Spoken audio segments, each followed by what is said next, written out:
Olá, quero antes de tudo agradecer a vocês que têm assistido os meus vídeos, que têm compartilhado. Com o propósito desses vídeos é ser um testemunho do Senhor Jesus, honrar o Senhor Jesus através da pregação, através da palavra. E vamos dar continuidade então aqui sobre este tema que já fizemos 2 vídeos e vamos continuar nesse também, falando então sobre a centralidade do Senhor Jesus nas Escrituras. Nós sabemos que a Bíblia é um livro exclusivamente do Senhor Jesus. Toda a revelação de Deus foi para revelar Cristo. E a mensagem do Evangelho é Cristo. A pregação do Evangelho é Cristo. Se você ouve um Evangelho que não tem Cristo como a sua centralidade, esse Evangelho não é o Evangelho da graça. O Evangelho da graça de Deus é o Senhor Jesus. E vamos continuar meditando naquele capítulo de João, capítulo 4, naquele assunto ali do encontro do Senhor Jesus com a mulher samaritana. O texto nos diz que o Senhor Jesus deixou a Judéia, estava retirando-se outra vez para a Galiléia, e nesse percurso ali então ele passa pela província, uma das cidades ali da província de Samaria. Estava ali num poço, descansando, enquanto os discípulos foram à cidade comprar alimento. E nisto chega então a mulher para tirar água. E nisso eles começam então um diálogo. O Senhor Jesus pede a ela que desse a ele água para beber.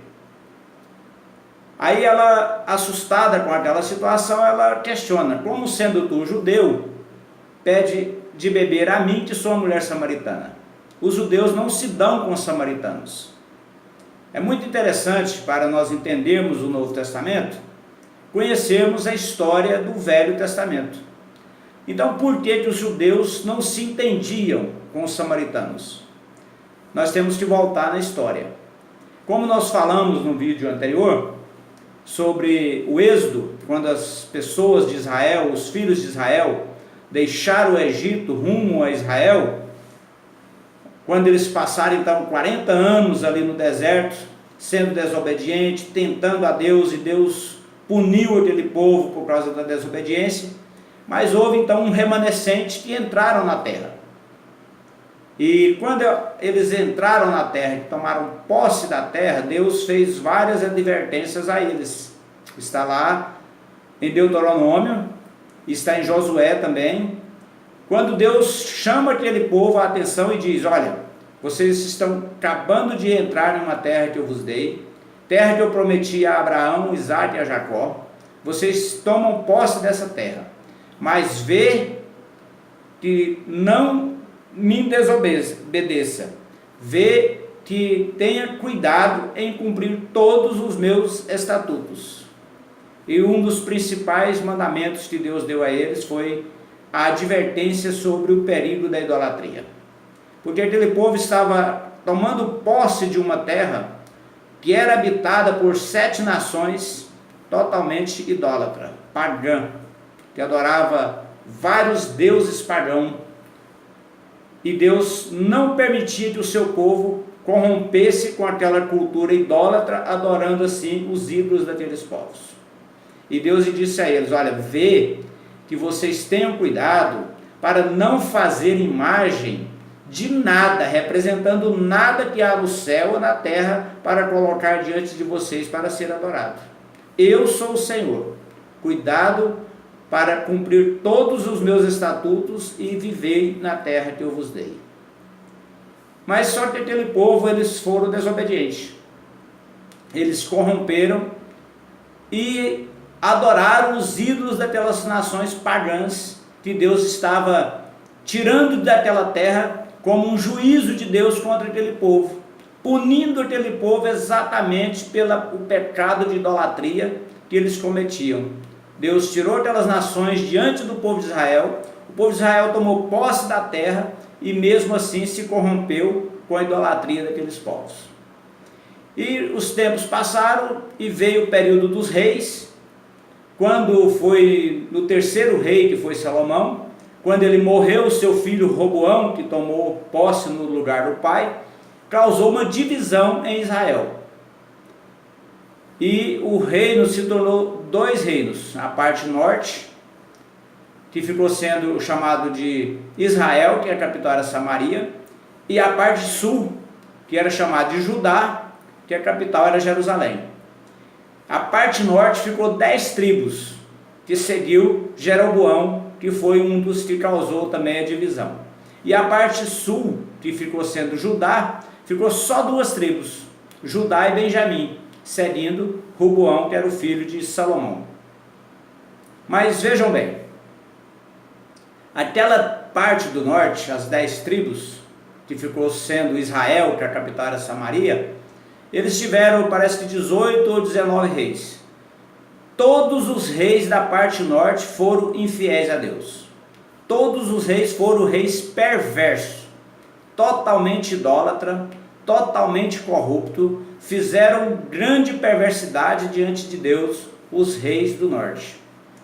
Até que Deus mandou juízo contra aquele reino. Mandou que o rei da Síria invadisse o reino do norte e levasse cativo todas as tribos e espalhasse as tribos por todo o mundo onde o rei da Síria dominava. E acabou então com o reino do norte. E ele pegou e trouxe outros povos para habitar no lugar. De todas as terras, de todos os povos que ele dominava, ele trouxe e colocou na terra de Israel para habitar o norte.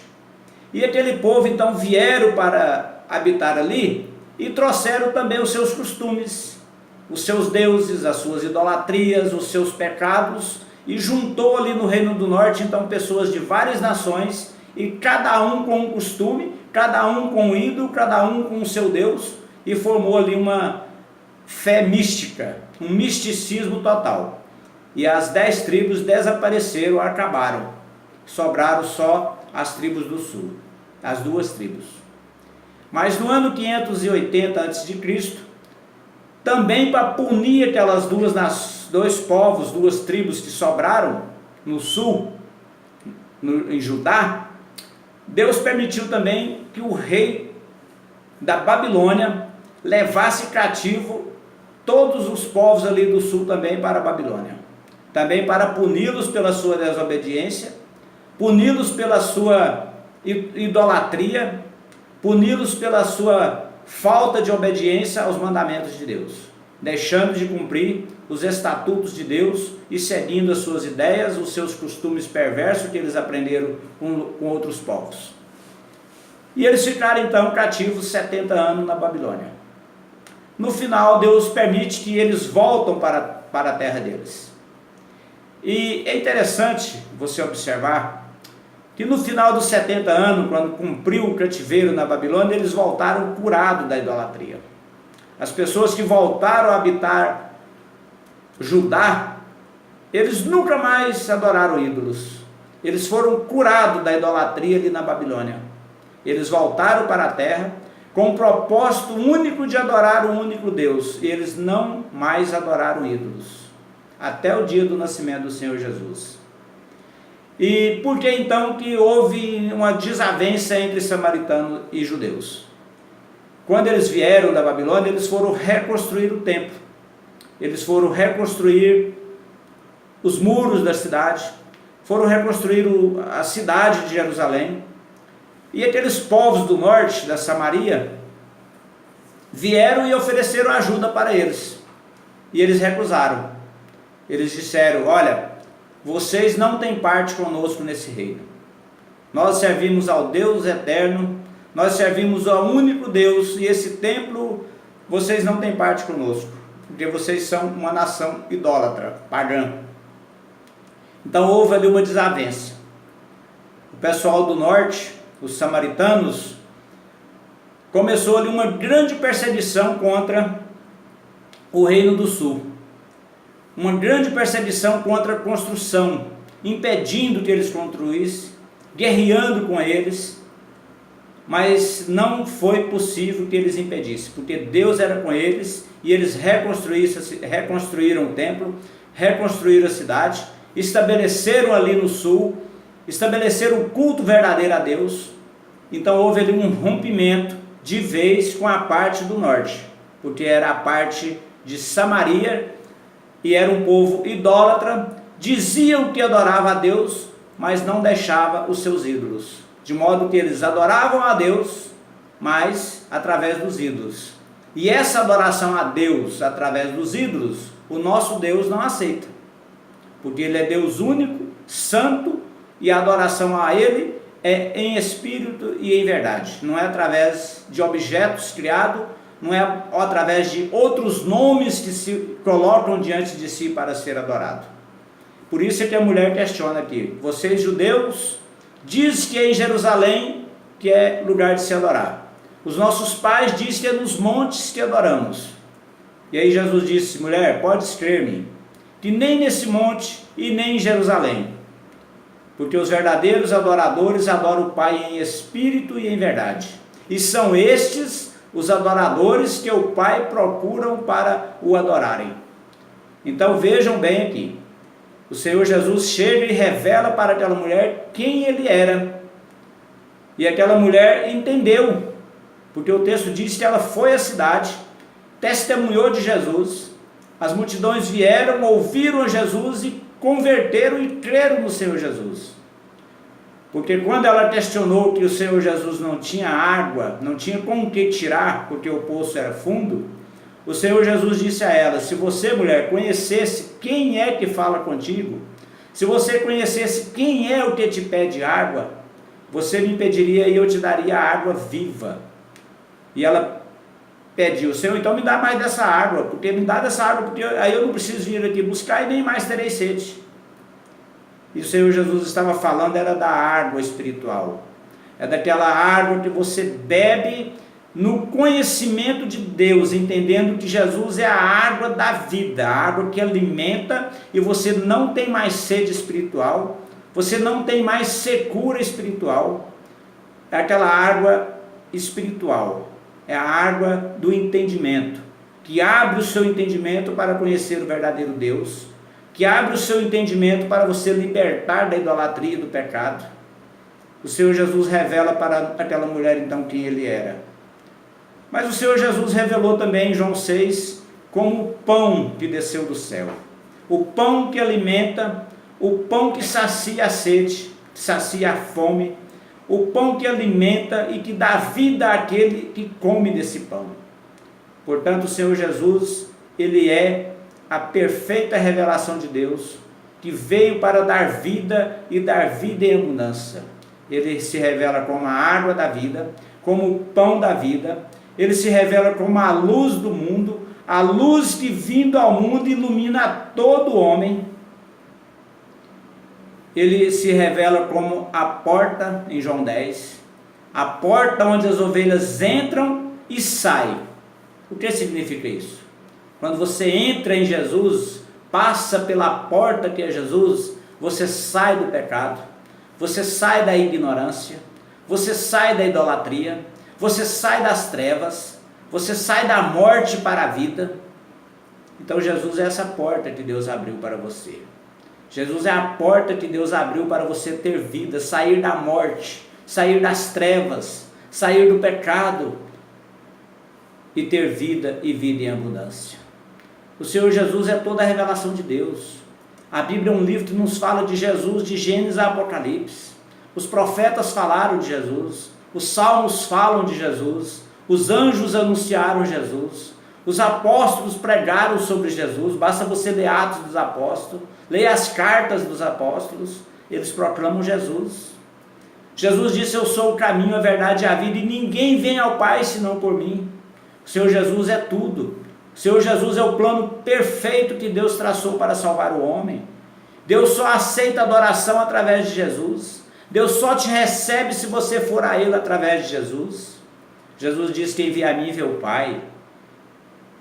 Você só conhece Deus se você conhecer Jesus, porque Jesus é a revelação de Deus. Jesus é Deus que fez carne e habitou entre nós. Deus estava em Cristo reconciliando consigo o mundo. Você não conhecerá Deus se você não se render a Cristo.